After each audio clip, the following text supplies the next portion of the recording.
What's up, everybody, and welcome to the Justin Ford podcast, where I'll be releasing life-changing principles and valuable information focused on all things faith, finance, family, fitness, real estate, and so much more. Let's go!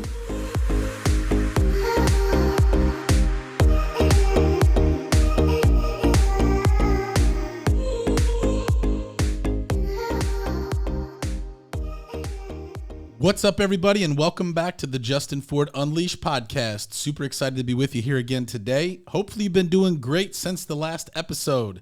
If you're tuning in for the first time, super excited to have you. If you're loving the show, do me a favor, go ahead and hit the subscribe button here on YouTube. You can also subscribe to your favorite podcast platform.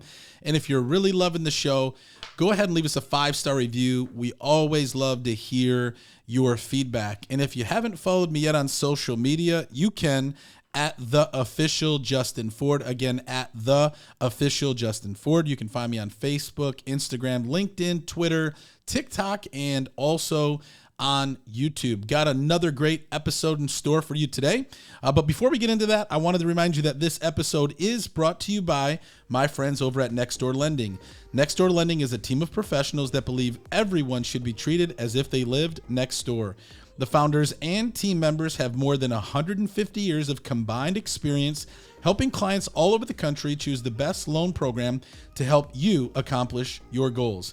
Next Door Lending is currently licensed in over 23 states and has a team of over 100 loan officers specializing in helping you get the best rate and terms. Whether you're looking to refinance your home or you're looking to purchase your next home, call my friends over at Next Door Lending today at 888-885-3667 or visit their website at nextdoorlending.com.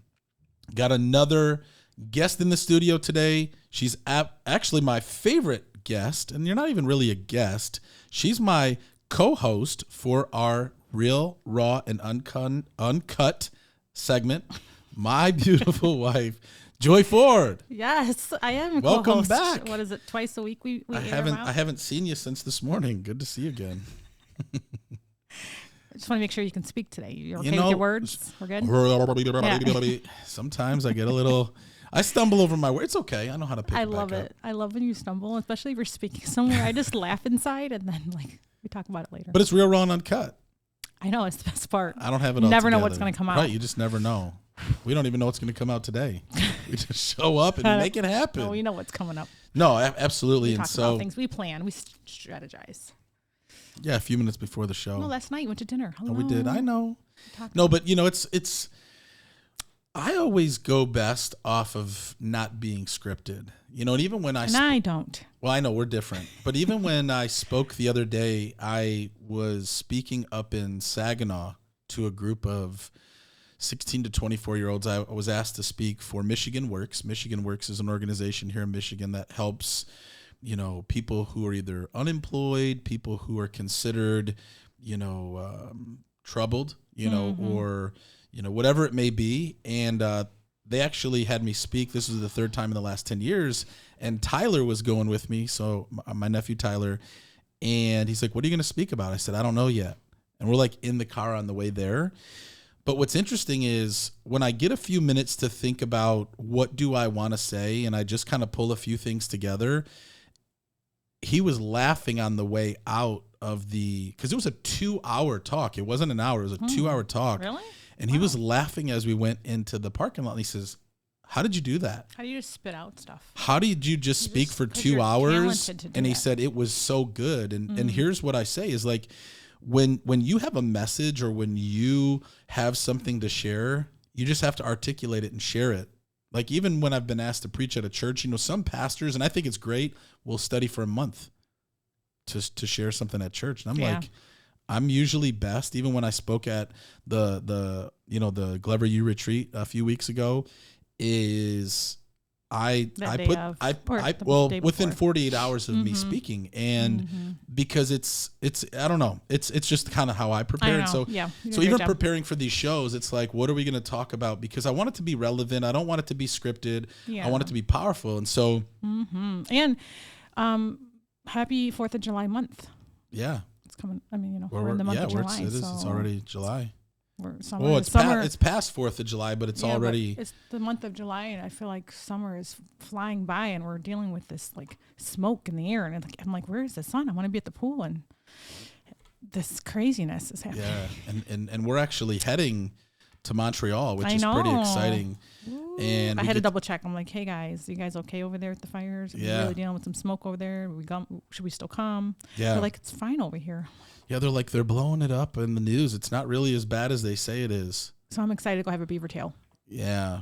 My kid and the kids are too. Yeah, every flavor. Yeah, we've been going to Montreal for the last I think 10 years. Since Judah was born. Actually, I think the year he was born, he was six months, and I was 10 years. Crazy to do a 10-hour trip. It's been 10 years. This will be our 10th year going.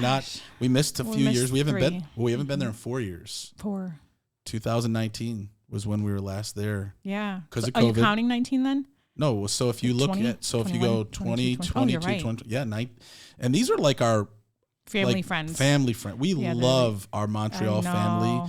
And we've gone before COVID. We went every year consistently for 1 week of the summer. And I always speak at the church up there. So Pastor Alex already asked me, says, Justin, I want you to speak when you come up. So I'm looking forward to that. But that's one of our favorite weeks of the year. And what's awesome is all of our kids, they love it. They can't wait. Love it. I know. I think it's because it's so homely, and like we have barbecues and we swim and we go to like stuff. We go to like an amusement park. We went canoeing in the mountains at one time, which was beautiful. So awesome. Which took Huh? It was a long canoe trip. Yeah, because you go all the way to the top and you go all the way down, and it was like I think 3 hours. Yeah, it was a long most day, beautiful, most beautiful the views. The kids were ever. like, "Are we almost done?" I'm like, "No, I don't know." It was like it was a movie. It was like surreal, like a postcard. It was so beautiful. It was so nice. I think I got like 50 million mosquito bites. I had no idea they were going to be so bad. The mosquitoes. So we're a blended family. So me and Angelina, we're white. Well, the kids are too. Well, Joy's brown. And Emilio's brown. I'm Mexican and Filipino. But you're brown. So we could say, okay, I'm European descent. You're Mexican, Filipino, but your skin is brown. Mine is white. Yeah.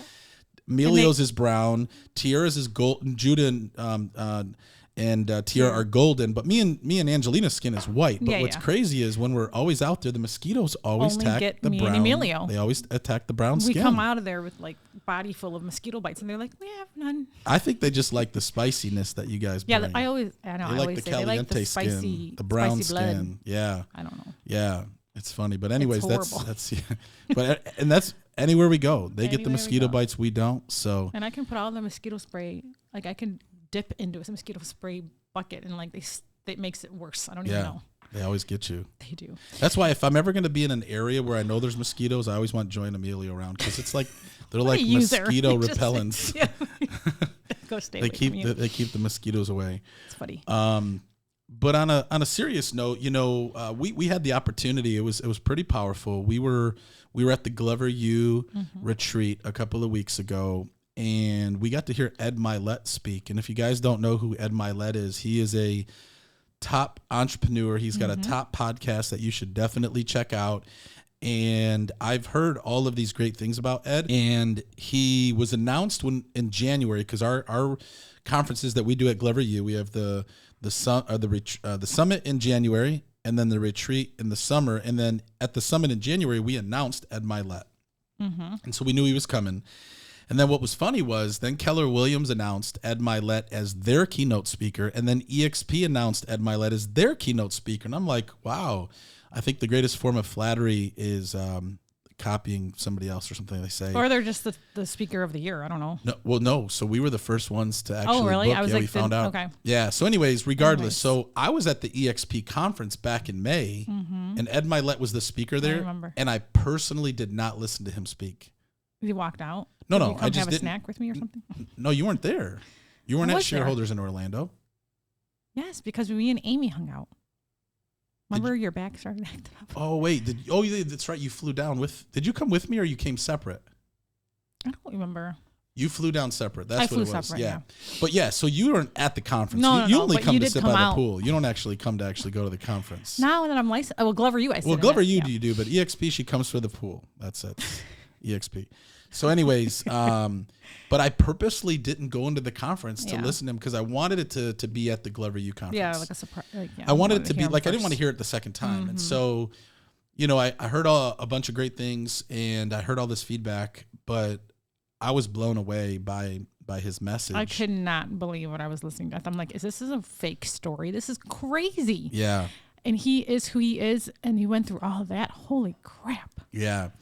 I don't know what to expect. Actually, he seemed like one of those rough around the edge, like, motivational yeller speakers. Like, yeah. But the way he gave his story was very powerful. It was very, like, I don't know. It's like weird to say, like, peaceful, like heart, very from the heart. From the heart, yeah. Yeah, and he wasn't. No, yelling. he spoke. It was very authentic. And but the one thing we wanted to talk about today, which I think is important for those that are listening, is Ed talked about the trauma that he experienced, and he talked about that as individuals we all experience hardship, we all experience tough times, we all experience difficulties, and he said, how long are you able to endure pain? And it was really powerful, because what I loved about Ed's message is everybody in that crowd related to him, because he spoke from human terms, that we all experience pain in life. We all experience different things in life. But what he talked about was that really hit me is breaking the generational curse and being the one. And I know that everybody listening not everybody listening right now comes from a place of trauma, comes from a place of, a house that was, out of order or had issues or any of those things, because some people were fortunate and blessed to be raised in a great home, have great parents who led you, taught you, and, led you down this path, which is amazing, because I think that's what parents are designed to do. But not everybody had the opportunity to be raised in a home that was, a great home. Right. Dysfunction is very common in today's world. And what Ed was talking about is how he grew up in a dysfunctional home. His dad was an alcoholic. He had a very tough upbringing. His dad would beat him, when he 5 years old. 5 years old would whoop him and beat him, Or he would have to keep him from coming home, or when he came home, he would have to keep him busy to not want to drink more or go find his mom and wife siblings to beat them. Yeah, so he would keep him busy. He would keep the dad busy at 5 years old, asking questions and. Yep. So he would have his mom go upstairs and his baby sister go upstairs, and he would go downstairs knowing when his dad was coming home to, keep him occupied so that he wouldn't.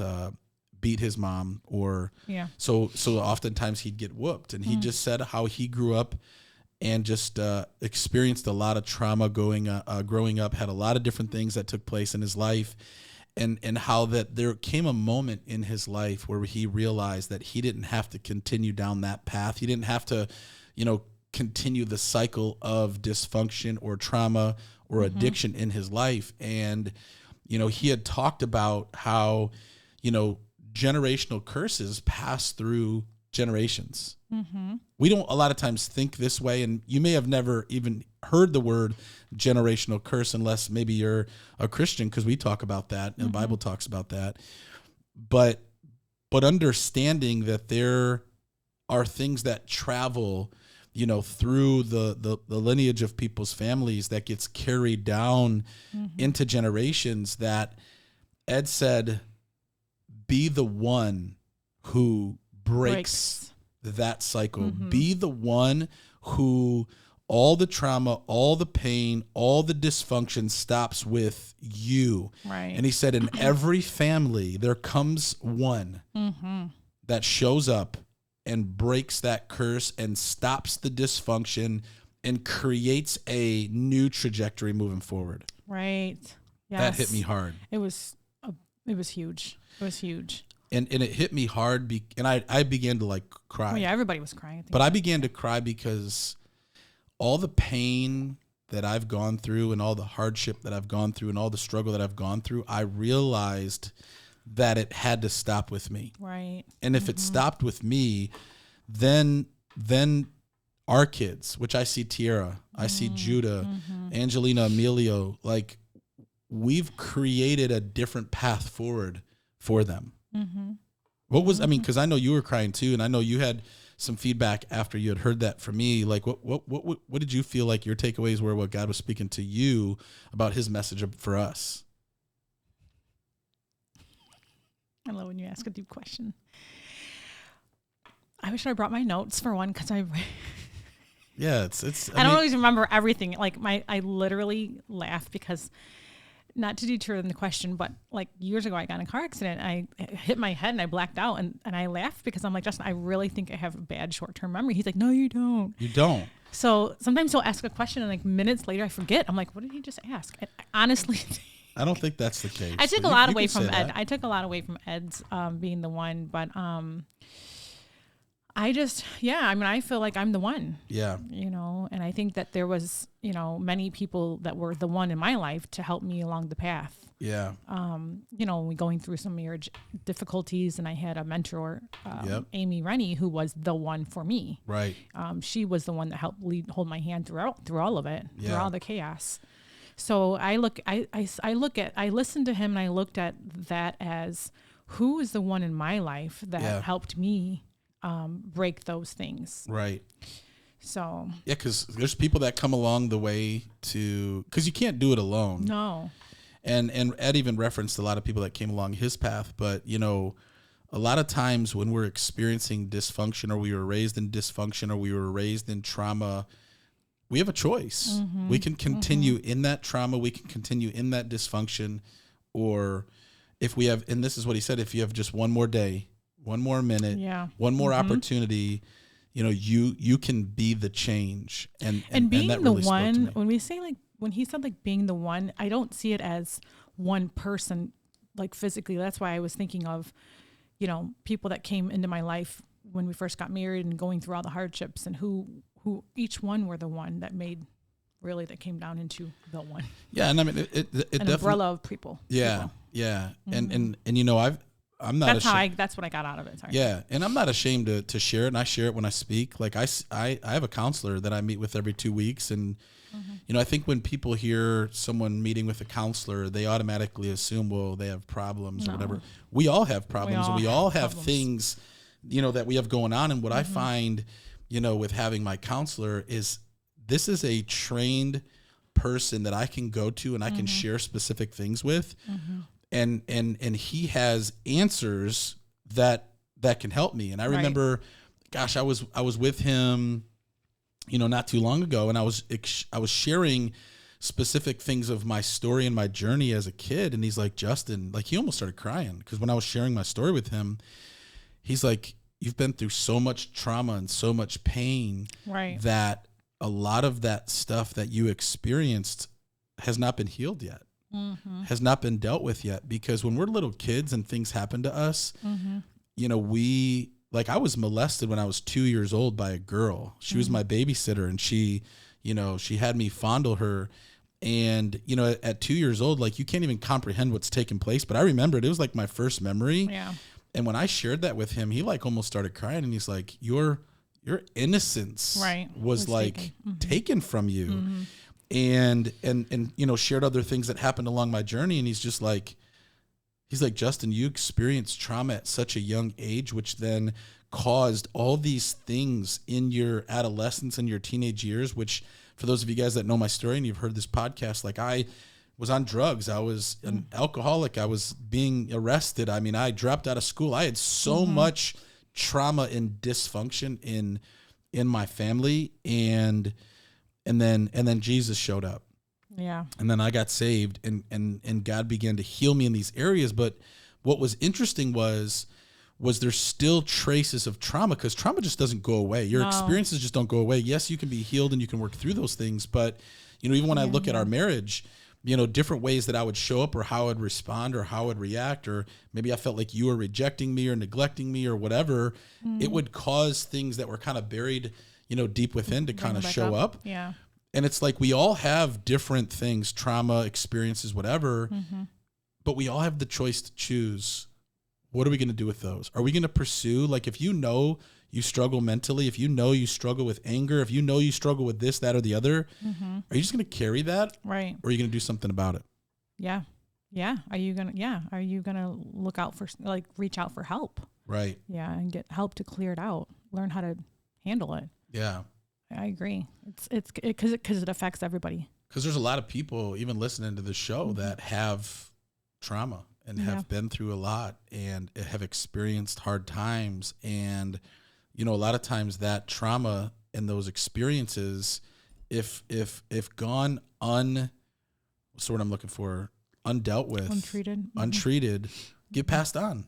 I think that's a part of the generational curse is if you are raised in an environment where you see X, Y, and Z, there's a good chance that you're going to do X, Y, and Z. Right.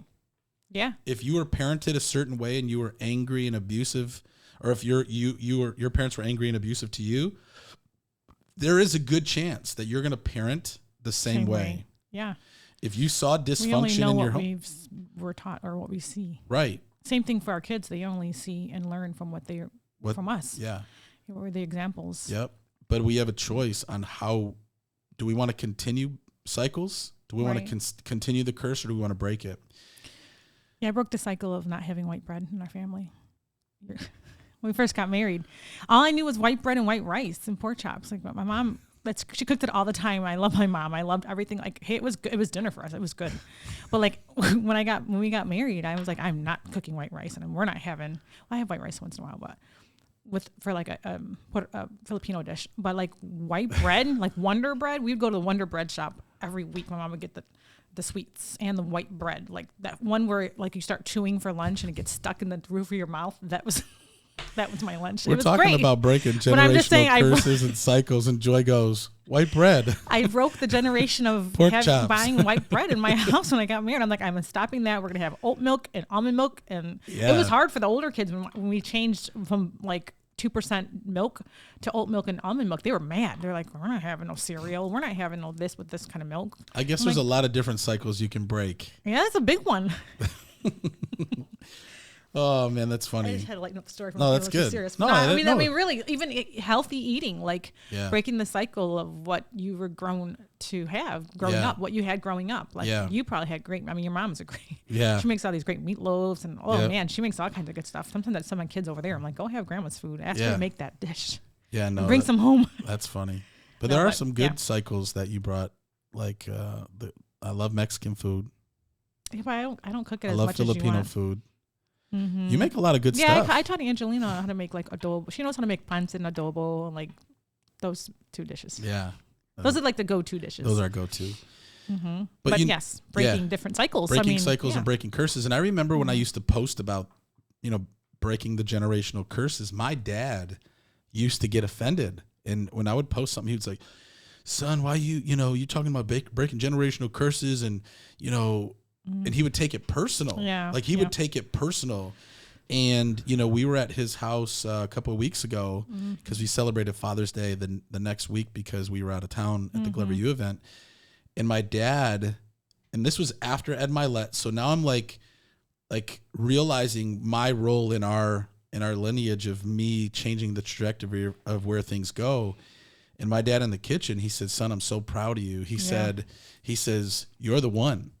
And he didn't even hear the Ed Mylett thing. He says, you're the one to change the trauma and dysfunction in our family and break the curse. And then he's like, and I studied it. Like, I guess after me posting it, like he studied what generational curses are. And he says, they're real. And he said, son, you're the one. Yeah. And which was awesome is because, my dad experienced a lot of dysfunction and trauma from his upbringing. But what's awesome is by me being the one and God changing me, I've had the opportunity to influence my dad. Yeah, he's walking, even like physically, he's walking every day. He does exercise every day. He's lost weight. He's doing better. He's doing the 1% better every day. He eats more salads and chickens. Like he's changed a lot. But we still enjoy some good ribs. I mean, your dad loves to grill. We're like, can we get some good ribs and your potato salad? But he's changed a lot. Best potato salad ever. But it's just, I say all that to say this: whether it's white bread or whether it's alcohol, Like you can break the curse and you can change yeah. the trajectory of the family lineage. And so I want to encourage you today, if you're going through pain, if you're going through struggle, if you're going through heartache, if you've been through hell, you can be the one to say the buck stops here, and you can change the trajectory of how things go from this day forward. Amen. I'm excited to be on this journey with you. We're 18 years in almost. Is it 18 years this December or 19 years? Yeah, 18 years this December. Oh, okay. We'll be married. We've been together 18 years, but we're breaking curses together. Joy is my curse breaker. We're changing the white bread curses. That was awkward. I mean, you kind of went all the other curses, but honestly though, be that in your family. Be the one who changes the direction of the way your family goes, and know that you're not alone. You can reach out to Joy and I anytime if you ever have any questions, if we can ever support you, encourage you. We get so much awesome feedback from the show, from so many of you that listen. We're always here to help you and to encourage you. If you need accountability for working out or anything, like contact me. Yeah, Joy's a runner. She's working out. She's doing great. I'll make you send me something every day. Like, do it. I push him. She pushes me. I don't care how you feel. She pushes me out of bed run. while she still sleeps. Get out of bed and go. I'm like, you need to wake up too. Guys, thanks for tuning in to another episode here. Again, be the one. Go out and change the direction that maybe things have gone. But you can be the one that stops the dysfunction or anything in your life, your family's life, and you can create a new generation and a path forward for your kids and for kids to come. We appreciate you tuning into another episode. I want to remind you that this episode is brought to you by my friends over at Next Door Lending. Next Door Lending is not just the sponsor of the show. This is our personal lender. This is who we send all of our buyers to. They have over 600 5-star reviews, a perfect A+ Better Business Bureau rating, and they are incredible. Very highly experienced, got over 100 years of combined loan experience. And guys, this is who you want to work with. So if you want to buy a home and you need to get pre-approved, call my friends over at Next Door Lending. If you need to refinance your home, call my friends over at Next Door Lending. And if you're a real estate agent and you're looking for a great lending company, they're in over 23 states, call my friends over at Next Door Lending today at 888-885-3667 or visit their website at nextdoorlending.com. Thanks for tuning in to another episode. I always want to leave you with two things. Number one, it's not how you start. What matters is how you finish. And number two, with God, all things are possible. God bless you guys. Thanks for tuning in, and we'll see you on the next one.